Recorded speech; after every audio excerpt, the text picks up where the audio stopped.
Dear teachers, welcome to JS in English Learning.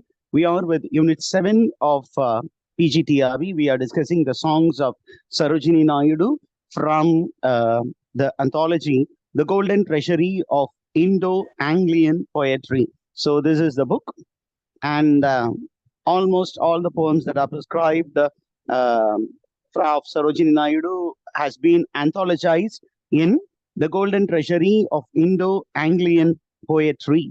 இப்போ இந்த poems பார்த்தீங்கன்னா songs of Radha Kanhaya and songs of Radha the Quest அப்படிங்கிறது பார்த்தீங்கன்னா ஒரு 3 பாட்டா இருக்கு. At dawn, at dusk and the quest இந்த 3 செக்ஷனா இருக்கு. அப்ப ராதா கிருஷ்ணா இந்த ஒரு 2 விதமான அந்த நேம்ஸ் வந்து ரொம்ப பாப்புலரான name in Indian mythology. How are they connected அப்படின்னு கேட்டீங்கன்னா Krishna, Lord Krishna and you find Radha. These two characters are presented as a symbol of pure and divine love. ஒரு டிவைன் லவ்வுக்கான ஒரு சிம்பலா தான் கிருஷ்ணாவும் ராதாவும் பிரசன்ட் பண்ணப்படுகிறார். இப்போ இதுல என்ன விஷயம் அப்படின்னு கேட்டீங்கன்னா, லார்ட் கிருஷ்ணா அப்படிங்கிற அந்த ஒரு கேரக்டரை எடுத்துக்கிட்டீங்கன்னா, the portrayal of this particular deity எப்படிப்பட்ட portrayal இருக்கும் அப்படின்னு கேட்டீங்கன்னா, he is very very playful, very mischievous character. And நமக்கு அந்த லார்ட் கிருஷ்ணா ராதா அப்படிங்கிற அந்த அந்த 2 கேரக்டருடைய லைஃப் ஸ்டோரி படிச்சீங்கன்னா, from childhood days they had grown together. And Lord Krishna, though he was divine incarnate, you find even Radha was a divine incarnate. இப்போ இவங்க 2 பேருமே பார்த்தீங்கன்னா மனித உருவில் இருக்கும்பொழுது குழந்தை பருவத்திலிருந்து ஒன்றாக வளர்ந்தவர்கள்.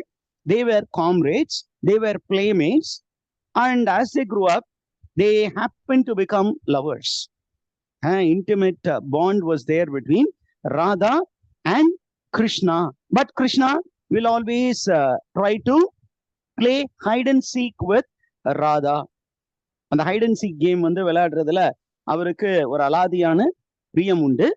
அப்ப என்ன பண்றாரு அப்படின்னா, இந்த போயமுடைய பேக்ரவுண்ட் என்னவாக இருக்கிறது அப்படின்னு கேட்டீங்கன்னா, this Krishna is away and Radha is longing for meeting Lord Krishna. Okay, Radhai கிருஷ்ணரை பார்ப்பதற்காக ஏங்கி தவிக்கும் அந்த ஒரு நிலை தான் நமக்கு வந்து போயமாக கொடுக்கப்பட்டிருக்கு. அப்போ இந்த போயத்துல நம்ம என்னென்ன விஷயம் சார் பார்க்கணும் அப்படின்னு கேட்டீங்கன்னா, what is the mind set of Radha, அதுக்கு அவங்க கொடுக்கக்கூடிய டிஸ்கிரிப்ஷன்ஸ் என்ன, then what is the description given by Radha about Krishna, இப்போ கிருஷ்ணாவை என்னென்ன டைட்டில்ஸ் சொல்லி அவங்க கூப்பிடுறாங்க, and what is her condition, mental condition அப்படிங்கிற விஷயம் தான் நமக்கு வந்து இதுல மெயின் ஃபோக்கஸா இருக்க போகுது. Now look at the title of the poem. Okay, the first title is called At Dawn. The condition of Radha at dawn. What do you mean by dawn, teachers? Dawn என்றால் என்ன? DAWN. விடியல். விடியல். அப்ப இந்த விடியலுக்கு முன்னாடி இருக்கக்கூடியதை பாத்தீங்கன்னா இரவு. அப்ப இந்த இரவு முழுவதும் she had been keeping vigil. Vigil அப்படின்னா இரவு விழிப்பு. அப்ப இரவு முழுவதும் ராதா தூக்கம் இல்லாமல் தவித்துக் கொண்டிருந்தார். எதற்காக அவங்க தூக்கம் இல்லாமல் தவித்துக் கொண்டிருந்தார்கள் அப்படின்னு சொன்னீங்கன்னா, she was waiting for the music that comes from the flute of Krishna. எப்பயாவது கிருஷ்ணர் வந்து அந்த ஃப்ளூட் எடுத்து வாசிக்க மாட்டாரா, அப்ப தான் இருக்கும் இடத்தை நமக்கு சொல்ல மாட்டாரா, நாம் போய் அவரை சந்திக்க மாட்டோமா? So it is an intense desire on the part of Radha to meet Krishna. So and the desire made her keep awake. Vigil அப்படின்னா night awake, keeping awake for the whole night, that's called night vigil. அப்ப அந்த கிருஷ்ணருடைய புல்லாங்குழல் ஒலி கேட்பதற்காக இவர் இரவு முழுவதும் அவருடைய ஹார்ட் வந்து ஏங்கி தவித்தது. And that is the first thing. And look at the way she addresses Lord Krishna. Oh love, she is addressing him as love. My dear love, I was keeping awake the whole night. And what did she do? Just she did not keep awake. She was actually wetting the bed. அப்படியே அப்படியே என்ன பண்ணா, with her tears she was actually wetting the bed. இரவு முழுவதும் அந்த தலையணையை நனைத்து விட்டார். ஏன் அப்படின்னா அழுது புலம்பி.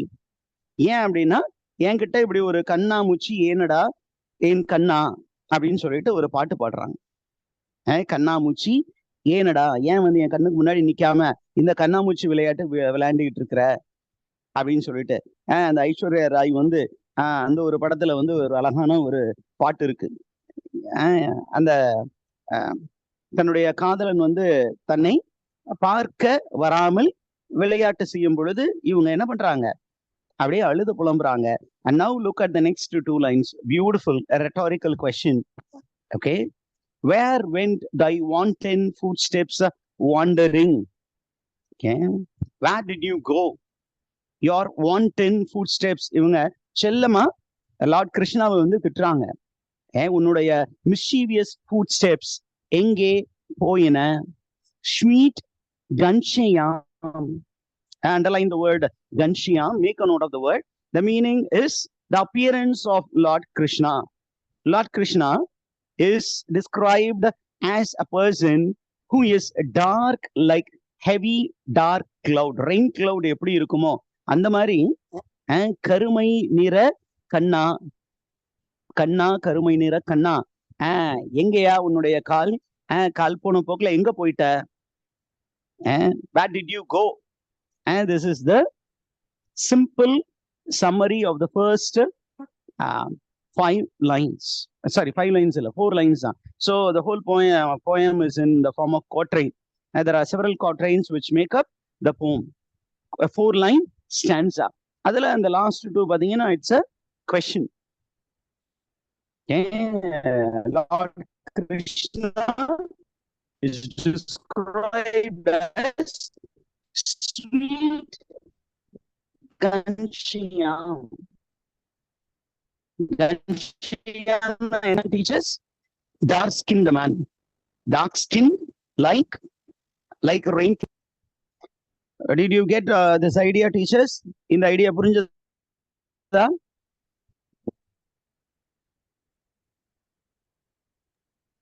Yes, sir. Yes. இப்ப அதுக்கு அடுத்தது பாருங்க என்ன சொல்ல போறாங்க அப்படின்னு சொன்னீங்கன்னா, she says I was waiting for you the whole night. அந்த ஐடியாவை அப்படியே கண்டினியூ பண்ணி தான் செகண்ட் குவாட்ரைன்குள்ளார போறாங்க. அந்த அடுத்த 4 வரிகள் செகண்ட் குவாட்ரைன் என்ன சொல்றாங்க அப்படின்னு பாத்தீங்கன்னா, I'd been waiting for you and I was well prepared. I was preparing myself like a bride, but you did not come. So I was almost upset. So I threw my veil upon the floor. இதெல்லாம் எதுக்கு, இந்த அலங்காரம் எல்லாம் எதுக்கு? ஏன் அப்படின்னா தலைவன் வரவில்லை அப்படின்னு சொல்லி அதெல்லாம் தூக்கி எறிஞ்சிட்டேன். My bridal garlands drop across the floor. உனக்காக ரெடியா என்னையே அலங்காரம் செய்து கொண்டு மல்லிகைப்பூ அதெல்லாம் அப்படி போட்டுட்டு நல்லா ஜிகிஜிகன் ட்ரெஸ் பண்ணிட்டு நீங்க வருவீங்க, உங்களுக்கு என்ன சரண்டர் பண்ணலான்னு வெயிட் பண்ணேன். But you did not come. So I have thrown it across the door. வெளியில தூக்கி எரிஞ்சிட்டேன். அந்த மலர் மாலை எல்லாம் தூக்கி எரிஞ்சிட்டேன். எல்லாம் வாடி போச்சு, தூக்கி எரிஞ்சிட்டேன். The buds that on my bed, their fragrance split, grief scattered, vain, unwilt.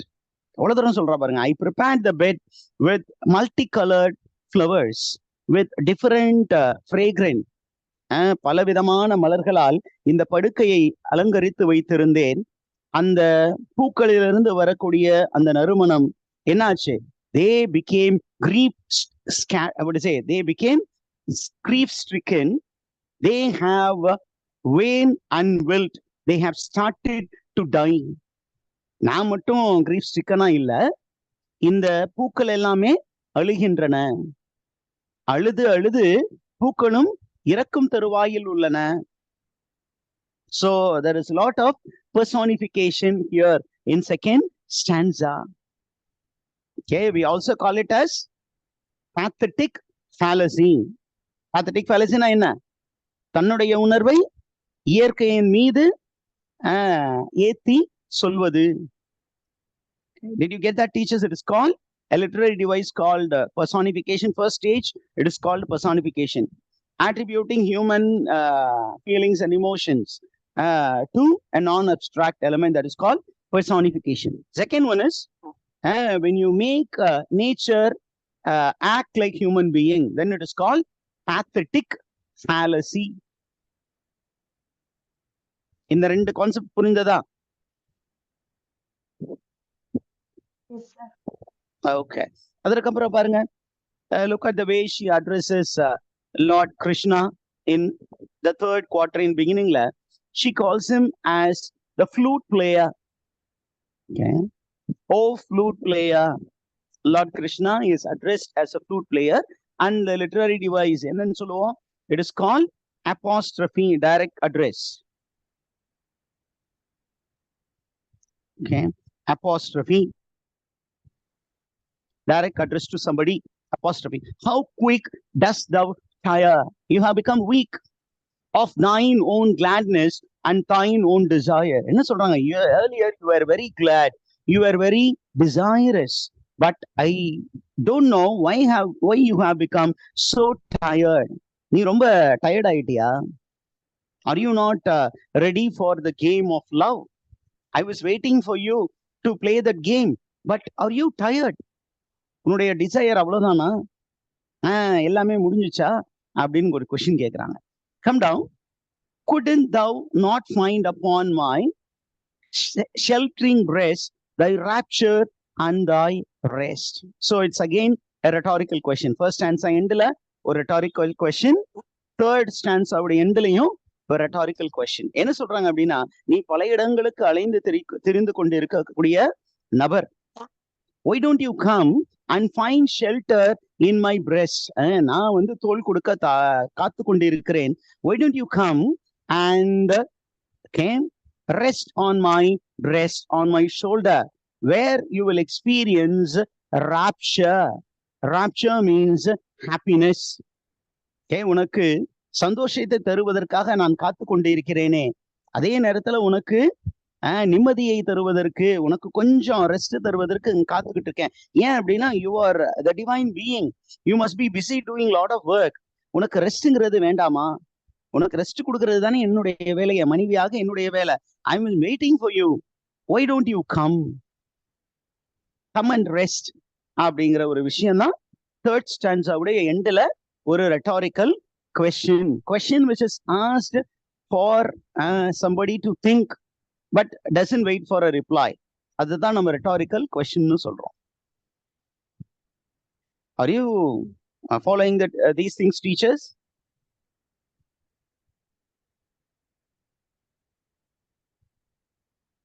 Okay.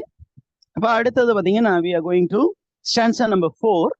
and the stanza number 4 பாத்தீங்கன்னா filled with two rhetorical questions. ரெண்டு questions தான் அந்த ஒரு stanzaவாவே இருக்கு. Whose are the fingers that like amorous flocks raid the ambrosial thickets of thy locks? ஒரு question கேக்குறாங்க பாருங்க. Okay, my dear Krishna, do recall. நீ கொஞ்சம் நினைச்சு பாரு. Okay, நினைச்சு பாரு, கடந்த காலத்துல யாருடைய விரல்கள் உன்னுடைய அழகான அந்த ஒரு கூந்தலை என்ன பண்ண வருடி விட்டது யார் என்று சற்றே யோசித்து பார். Ambrosial, the meaning is pleasing. Ambrosial thicket, அது காடு மாதிரி உன்னுடைய முடி. எனக்கு கூட அந்த மாதிரி ஒரு அடர்த்தியான நீட்டமான முடி இல்லை, ஆனா உன் முடி வந்து நிறைய சிக்கு விழுந்த முடி. அந்த முடியை வருடி கொடுத்து அதை அழகுபடுத்திய நபர் யார்?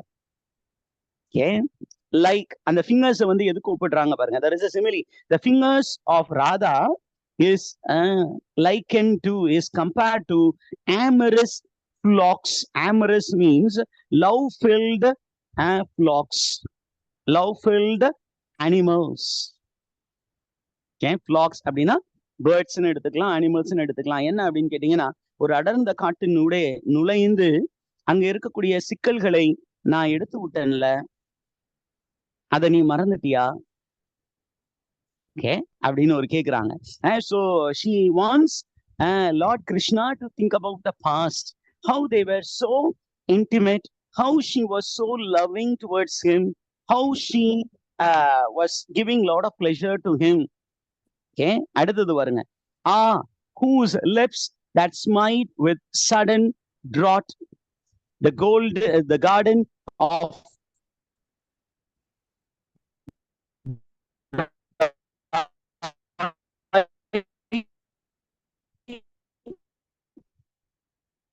mouth. அப்படின்னு கேட்டீங்கன்னா, once your mouth thirsty, and you know who was feeding this mouth? It was me. You are once a thirsty being. I was the one who quenched your thirst. But what happened to you now? உனது தாகம் எல்லாம் தணிந்து விட்டதா? Okay, have you done? எல்லாம் முடிஞ்சுச்சா? அவ்வளவுதானா? Do remember that I was the one who was giving you all the pleasures of life. Do get back. Did you understand this concept, teachers? என்னை மறந்து போய் விடாதே, கடந்த காலத்தை நினைவில் கொள் அப்படிங்கறதுதான் ஒரு ஐடியாவா இந்த இடத்துல சொல்றாங்க. நான் இவ்வளவு தூரம் உனக்கு லவ்விங்கா இருந்தேன், என்னை ஏன் இப்படி மறந்துட்டு போய் என்னை கஷ்டப்படுத்துற அப்படின்னு கேக்குறாங்க. இப்ப பாத்தீங்கன்னா we are going to the fourth stanza. Fourth stanza, the whole stanza, 4 lines appear to be an extended question. என்ன கொஸ்டின் கேக்குறாங்க? You are actually changing loyalty. நீ கொஞ்சம் என்ன விட்டு போற மாதிரி எனக்கு தோணுதே. What will profit you? இதனால என்னை விட்டுட்டு போறதுனால உனக்கு என்ன கிடைக்க போகுது சொல்லு. Why do you hate me? Why are you so fickle? Fickle அப்படின்னு சொன்னீங்கன்னா, why are you trying to change your loyalty from me to somebody else? நீ என்னை விட்டு போலான்னு பாக்குறியா? போறதுனால உனக்கு என்ன கிடைக்க போகுது? You know, actually, you are tearing my heart into pieces. You are tearing my heart into pieces. And your behavior, in the behavior, and the playful behavior of staying away from me, is appearing like a black and bitter art. It is not a it is not a very simple thing. For you, it may be a play. For me, it is something black and bitter art. I doubt your loyalty. என்னை விட்டுட்டு வேற ஏதாவது பெண்மணிக்கு பின்னாடி போயிட்டு இருக்கியா? Are you quoting somebody else? ஏன்னா நார்மலா, though they are gods, they are in human form. அப்ப நார்மலா ஒரு கணவன் ரெகுலரா வந்துகிட்டு இருந்து நல்ல லவ்விங்கா இருக்கிறவர் திடீர்னு கொஞ்ச நாள் என்ன பண்றாரு, லேட்டா வர்றாரு.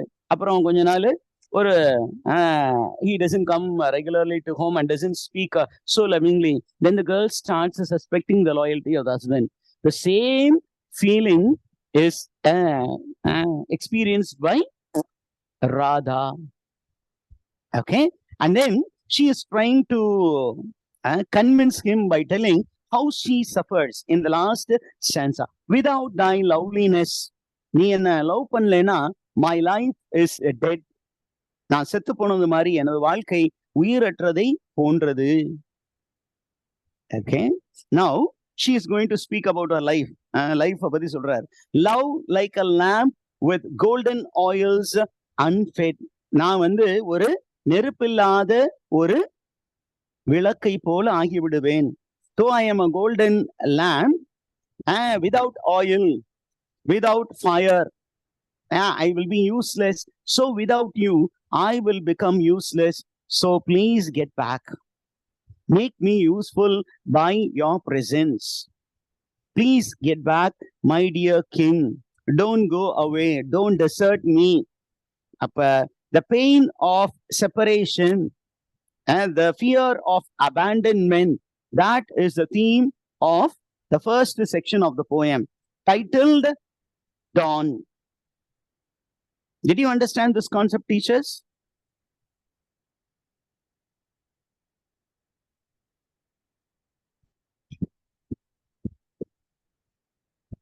What happened? People went silent. எல்லாருக்கும் புரிந்ததா? ஏதாவது புரியாத மாதிரி இருந்ததா? ரொம்ப சிம்பிளா அங்க ஃபர்ஸ்ட் அந்த ஒரு பர்டிகுலர் போயம்ல டான் அப்படிங்கிற poem it is in the form of quatrains. Quatrains அப்படின்னா 4 line stanza. 1 2 3 4 5 6 stanzas இருந்தது. இப்ப now பாத்தீங்கன்னா when you go into the next home. Within the same heading, songs of Radha Kanya and song of ரெண்டாவது poem பாத்தீங்கன்னா it is titled Dusk. Excuse me, sir. Evening time. Dusk என்றால் மாலை பொழுது. இப்ப மாலை பொழுது அப்படின்னு வந்துருச்சுங்கன்னு வச்சுக்கோங்களேன், ஒரு திருமணமான பெண்ணுக்கு வந்து மாலை பொழுது அப்படிங்கிறது ரொம்ப முக்கியமான ஒரு பொழுது வருது அகம் லிட்ரேச்சர்ல. when you think about aham literature, we call it as the phase of love. அகம்னாவே லவ்னு அர்த்தம். அப்ப அந்த பிரைவேட் லைஃப் அப்படின்னு வரும் பொழுது லவ்வருக்காக தன்னையே ஒரு பெண்மணி தயார் நிலையில் வைத்திருக்க வேண்டும் அப்படிங்கிறது மாதிரிதான் நமக்கு படிப்பினைகள் கொடுக்கப்பட்டிருக்கிறது. now in the modern trend things have changed, but அந்த ஒரு காலத்துல ஆண் அப்படின்னு சொன்னீங்கன்னா the space of a man is the outer world and the space of the woman is the inner world. அப்ப she has to receive the man well and she has to provide him with everything whatever he wants. அப்ப அவ என்ன பண்ணணும் அப்படின்னா அந்த கணவன் டயர்டாய் வெளியில வரவன கொஞ்சம் ஷேர் பண்றதுக்காக she has to deck herself and she has to prepare the home and make the home a pleasurable place for the husband. அப்ப அதே ஒரு கான்செப்ட் தான் இந்த ஒரு பர்டிகுலர் போயம்ல பாப்பீங்க. என்ன அப்படின்னு கேட்டீங்கன்னா, in this particular poem titled Dusk, Radha is awaiting the arrival of Krishna. Krishna, the flutist, Murari. Murari அப்படின்னா என்ன சார்? கிருஷ்ணா முகுந்தா முராரி அப்படின்னு இருக்கும். ஹியர் முராரி மட்டும் தான், முகுந்தா நமக்கு தேவையில்லை. முராரி அப்படின்னா என்ன அப்படின்னா, he is a man with a flute, a flutist, Krishna Murari. Okay, my radiant lover, come O comrades haste. அவர் வர போறாரு, என்னுடைய காதலன் அந்த புல்லாங்குழல் கிருஷ்ணன் என்ன பண்ண போறாரு? he is a radiant being, ஜொலிக்கக்கூடிய ஒரு நபர். அப்படியே பலன்னு இருப்பாரு அவருடைய மேனி. அப்படி இருக்கக்கூடியவர் என்னை பார்ப்பதற்காக இந்த மாலை பொழுதில் இரவு பொழுதில் என்னை சந்திக்க இருக்கிறார். அதனால the lady, the தலைவி, the head woman, she is calling her comrades, தோழிகள். We call them as comrades in Sangam literature. Understand? This is actually Sangam literature is in Tamil Nadu, and here when you go to the west, you also even in the North India, you have similar ideology. அப்ப சங்கம் லிட்ரேச்சர்ல இருக்கிற அதே concept தான், the lady and the comrades. Okay, அதே மாதிரி விஷயம் தான் இங்க என்ன பண்றாங்க, வீட்டை ஆயத்தம் செய்யுங்கள் அப்படின்னு தன்னுடைய தோழிகளுக்கு இந்த தலைவி ராதா என்ன பண்றா, என்னுடைய தலைவர் வரப்போகிறார், கிருஷ்ணா முராரி வரப்போகிறார், அவரை வரவேற்பதற்கு வீட்டை தயார் செய்யுங்கள், என்னையும் தயார் செய்யுங்கள். deck me well, prepare me well for the arrival of my partner, my radiant lover. என்னென்ன விஷயம்லாம் கொண்டு வரணும்? Number 1, bring me rich perfumes my limbs to cover. நல்ல ரிச்சான பெர்ஃப்யூம், சந்தனம் குங்குமம், அந்த சந்தனத்தெல்லாம் எடுத்து நல்லா அரைச்சு கொண்டு வாங்க, எனது கைகளில் பூசுங்கள். ஓகே, அப்படின்னு சொல்லிட்டு கையில பூசி என்ன அழகுபடுத்துங்கள். Then what are the next thing? Bring me rich perfume my limbs to cover. என்னுடைய கால் பகுதிகளை கவர் பண்றதுக்கு ரிச்சான பெர்ஃப்யூம் கொண்டு வாங்க. Also prepare saffron and sandal paste. நான் சொன்னேன் இல்லையா, குங்குமம் சந்தனம், சந்தனமும் ஜவாதும் பன்னீர்ல குழைச்சி நல்லா என்ன தடவுங்க. அவர் வரும்போது அப்படியே நல்லா மணமணக்கணும். when he comes closer to me, he should be mesmerized by the aroma. அப்படியே அவர் மயங்கி என் மேல விழுந்துடும். அந்த அளவுக்கு என்ன ப்ரிப்பேர் பண்ணுங்க. Okay, come next to the 5th line. Bring shining garments for my adorning. Adorn me, cover me with shining garments. ஏன் அப்படின்னா வரப்போறவரு ரொம்ப ஷைனிங்கான ஒரு ஆளு. அப்ப நானும் ஈக்குவலான ஷைனிங் காஸ்டியூமோட தான் போகணும். Okay, now look at the description of the day. Blue of the dusk and rose of the morn, gold of the flaming noon. What should be the color of the shining garment? It should be having the blue of the dusk. Blue color இருக்கணும். Then மார்னிங்ல அந்த rose colour sky இருக்கும். அந்த rose colour sky இருக்கு இல்லையா, அந்த மாதிரி rose கலரை இந்த காஸ்டியூம்ல சேருங்க. ஆல்சோ இந்த noon there is the flaming gold colour. இந்த எல்லா கலரையும் மிக்ஸ் பண்ணி ஒரு அழகான ஒரு காஸ்டியூம் எனக்கு தயார் பண்ணி அதை கொண்டு வந்து எனக்கு அணிவியுங்கள் எனது தோழிகளே, என்னை தயார் செய்யுங்கள் எனது தலைவனின் வருகைக்காக. Then bring me a breast band of gems that shimmer. Okay, breast band அப்படின்னு சொன்னீங்கன்னா like a chain, like an ஆரம். நம்ம தமிழ்ல சொல்றோம்ல ஆரம், நெக்லஸ். ஒரு நல்ல நெக்லஸ் கொண்டு வாங்க. We should be filled with gems. A breast band of gems that shimmer. Shimmer again, it's actually meaning shining. Okay, அது எந்த மாதிரி ஷைன் பண்ணணும்? How should this breast band shine? It should make the lamps of the stars grow dimmer. Okay, what an exaggeration. Hyperbolic statement. It's called hyperbole. Make a note of it. Hyperbole, exaggerated, heightened exaggeration. என் கழுத்துல இருக்கக்கூடிய அந்த breast band should make the stars appear dimmer. The light of the stars should be dim before the shining of my breast band. அந்த மாதிரி ஜெம்ஸை வச்சு ஒரு அழகான ஒரு மாலை, முத்துமணி மாலை, என்ன தொட்டு தொட்டு தாலாட்ட அப்படிங்கிற மாதிரி இங்க ஒரு பாட்டு. அவங்க சொல்றாங்க நல்ல ஒரு ஷைனிங்கா போடு. அங்க இருக்கக்கூடிய வானத்துல இருக்கக்கூடிய நட்சத்திரம் எல்லாம் இதை பார்த்து வெக்கப்பட்டு ஓடியே போய் ஒளிஞ்சுக்கணும். எங்க போய் ஒளிஞ்சுக்கணும்? கிளவுட்ஸுக்கு பின்னாடி ஒளிஞ்சுக்கணும். நெக்ஸ்ட் ஒன் பாருங்க. அந்த ட்ரெஸ்ஸினுடைய எட்ஜ் எப்படி இருக்கணும்? It should be filled with fillets. Underline the word fillet. It means head gear. ஒரு டர்பன். எனக்கு தலையில ஒரு அழகான ஒரு டர்பன் போடுங்க. And this should be glimmering. Glimmering again means shining. அப்படியே ஜிகு ஜிகுன்னு இருக்கணும். And the fringes of my costume. அந்த லாங்கா வந்து லாங் ஸ்லீவ்ஸ் வச்சிருப்பாங்களா லேடிஸ். எம்ஜிஆர் எல்லாம் படத்துல போட்டிருப்பாரு பாத்தீங்களா? டைட்டா ஹிப் வரைக்கும் போட்டிருப்பாங்க. Tops, tight tops. இப்போ லேடிஸ் வரக்கூடிய அதே மாதிரி இந்த ஹேண்டு பாத்தீங்கன்னா இந்த ஃப்ரிஞ்ச் இருக்கும், இந்த இடத்துல அப்படியே தொங்கும். அந்த தொங்கக்கூடிய ஃப்ரிஞ்ச் எப்படி இருக்கணுமா? It should be made of pearl. முத்து மணிகளால் ஆன அந்த காஸ்டியூமுடைய எட்ஜஸ் இருக்கணும்.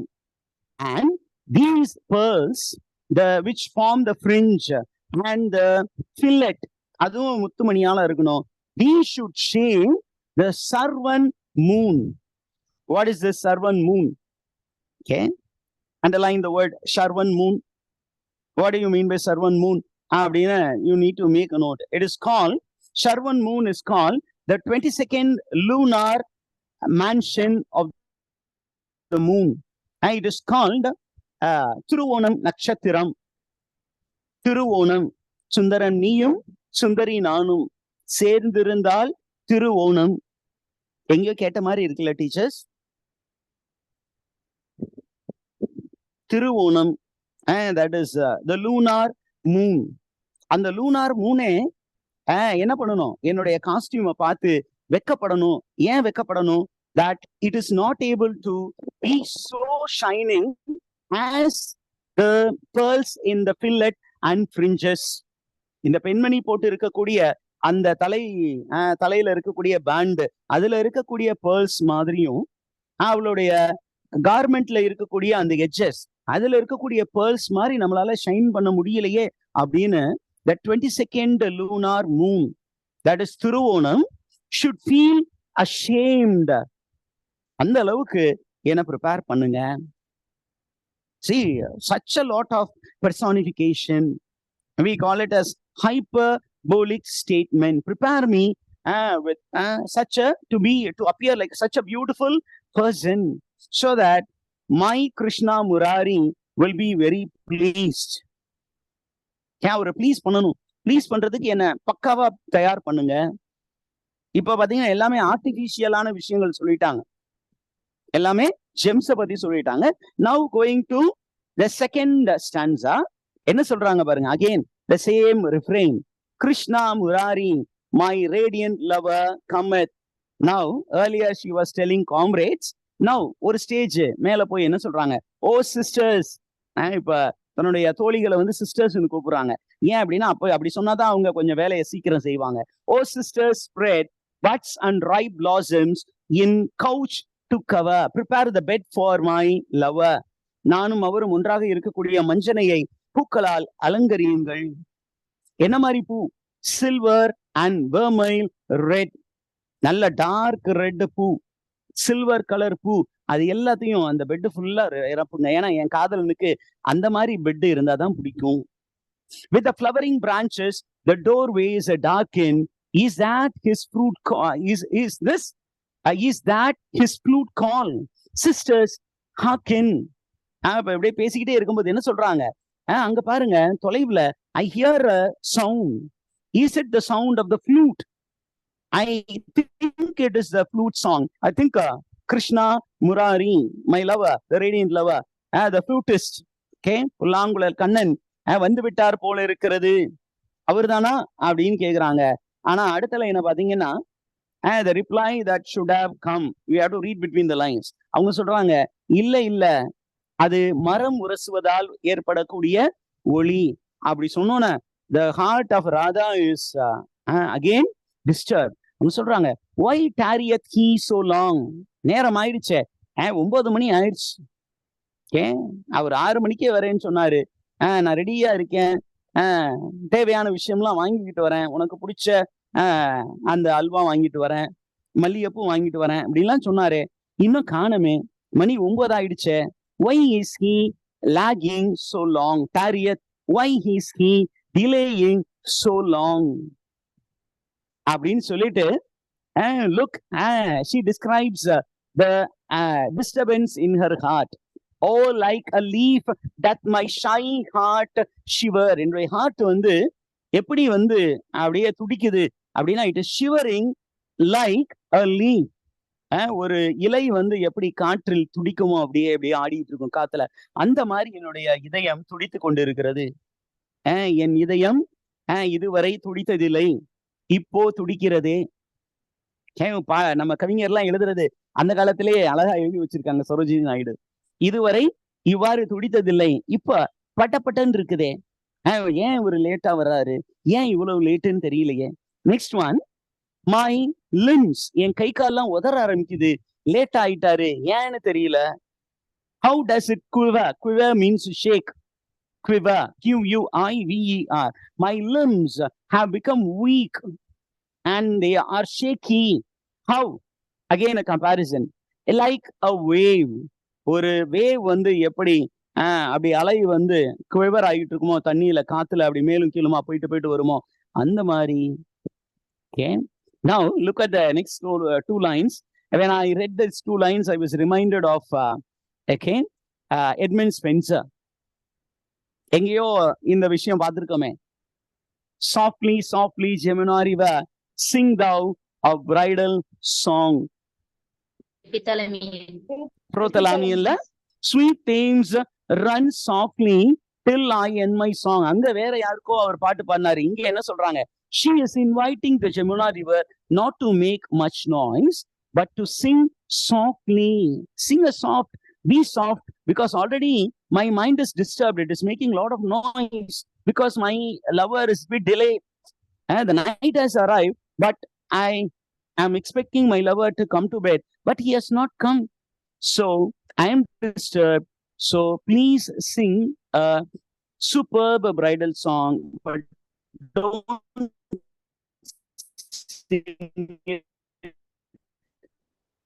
aloud, because when my love disturb our union, உன்னுடைய song வந்து should not disturb our intimacy. So sing a soft song அப்படின்னு ஒரு ரிக்வெஸ்ட் வைக்கிறாங்க Jamuna ரிவருக்கு. This is a feeling of a married woman. Okay, a married woman whose husband is tarrying, delaying in returning home. அப்போ ஒரு சிம்பிளான ஒரு married உமனுடைய ஒரு feel தான் இந்த ஃபீல். இதை கொஞ்சம் எக்ஸ்டெண்ட் பண்ணி சொல்லணும்னா, the Jivatman's what to say condition when the Paramatman delays in coming closer. அப்படிதான் நீங்க அதை எக்ஸ்டெண்டட் சென்ஸுக்கு கொண்டு போகணும். Now look at the quest quest. What do you mean by quest, teachers? The quest, it is titled, the third part of the poem. The quest அப்படின்னா search, longing. Okay, அப்ப there is a longing on the part of Radha for Krishna. அப்ப Radha wait பண்ணிட்டு இருக்கா, கிருஷ்ணன் எங்கேயோ சென்று விட்டார். அப்ப சென்று விட்ட அந்த கிருஷ்ணனை நோக்கி ராதை என்ன பண்றாங்க, பேசக்கூடிய விஷயமாக தான் இங்க இருக்குது. பாத்தீங்கன்னா இது எல்லாமே பாத்தீங்கன்னா it is in the form of quatrain.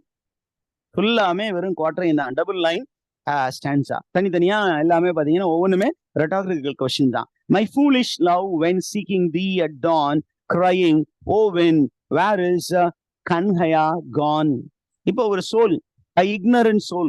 Radha is to be understood as a ignorant soul. இன்னும் அவங்களுக்கு தெளிவா தெரியல that Krishna is not outside of herself but is inside of herself. ஏறக்குறைய இந்த போயத்தை நீங்க படிச்சு முடிக்கும் பொழுது என்ன ஒரு ஃபீல் கிடைக்கும் அப்படின்னு கேட்டீங்கன்னா, you will feel like the content of the poem, valediction forbidding mourning, written by John Donne. Have you read that poem, teachers? Valediction forbidding mourning. படிக்கலன்னா அந்த கண்டென்ட் ரொம்ப சிம்பிள். என்ன அப்படின்னா, John Donne lived with his wife Anne Donne in London.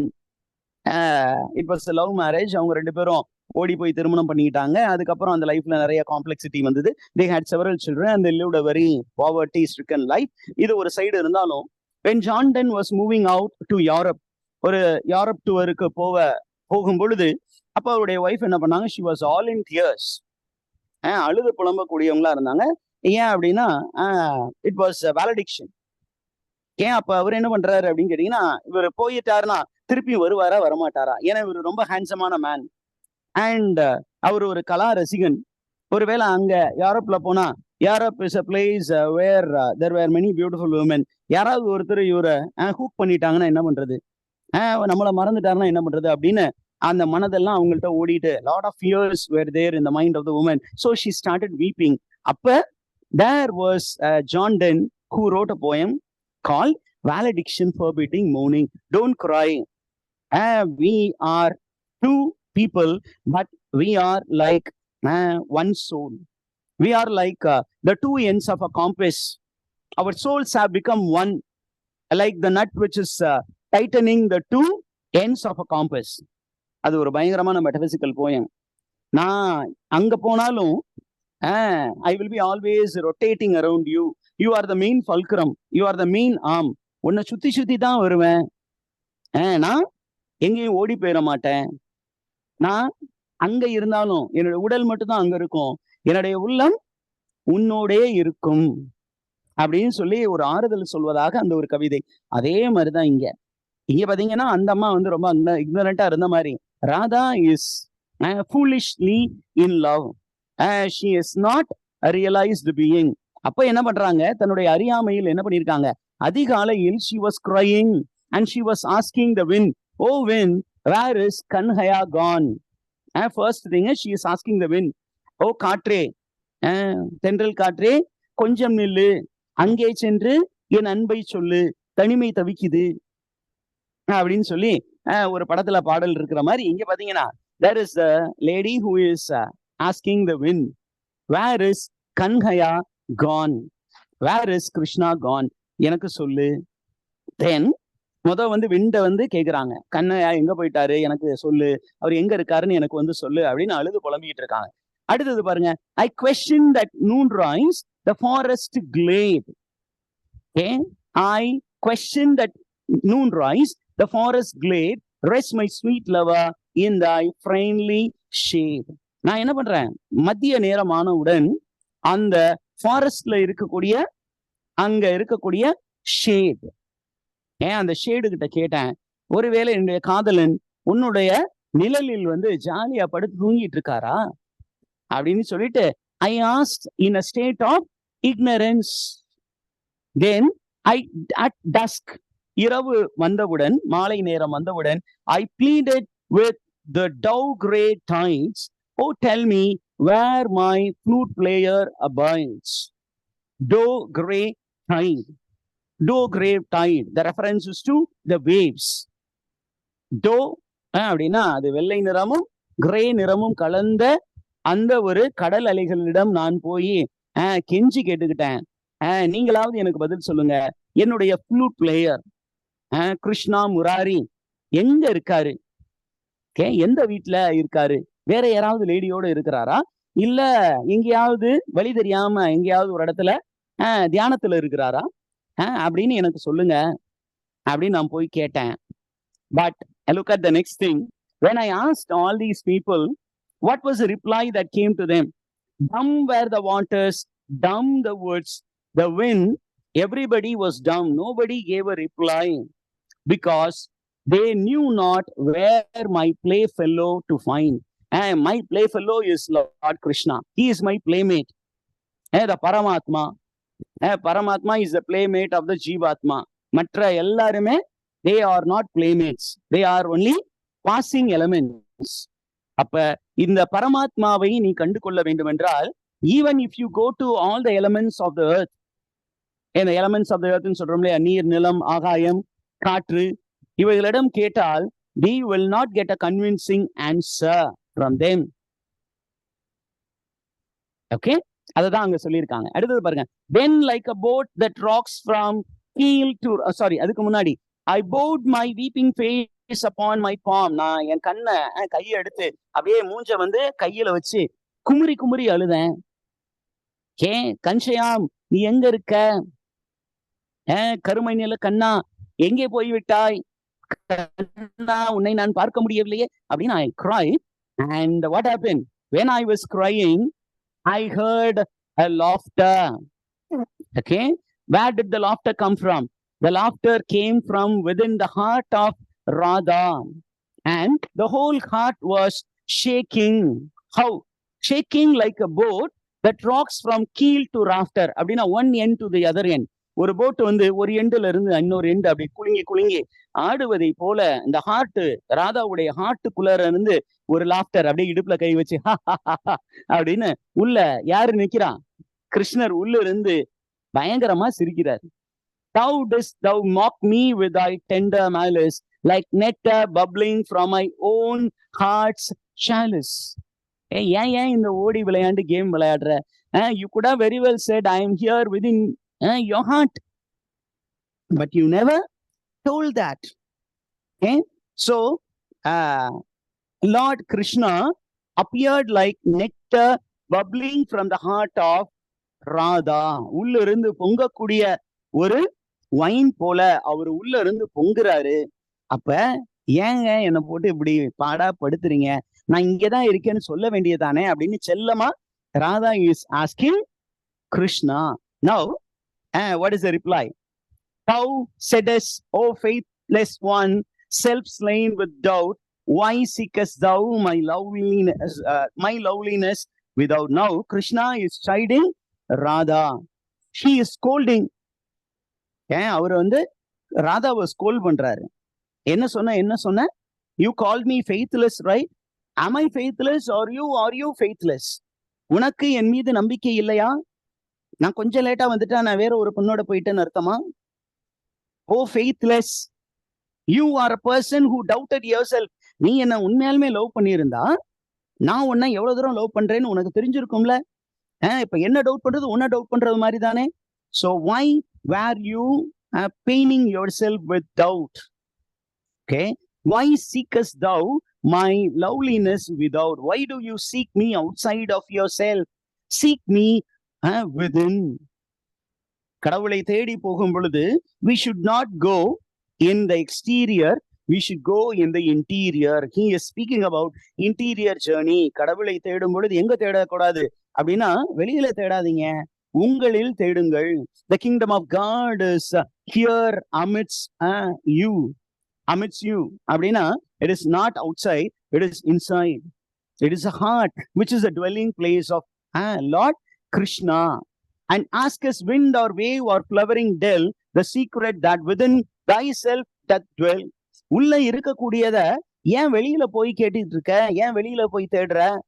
நான் உன்னுள்ளே இருக்கிறேன் என்பது உனக்கு தெரியாதா? அப்படின்னு சொல்லிட்டு லார்ட் கிருஷ்ணா வந்து செல்லமா என்ன பண்றாரு, ராதையை என்ன பண்றாரு, திட்டுகிறார். Now the final climax. I am of thee as thou of me.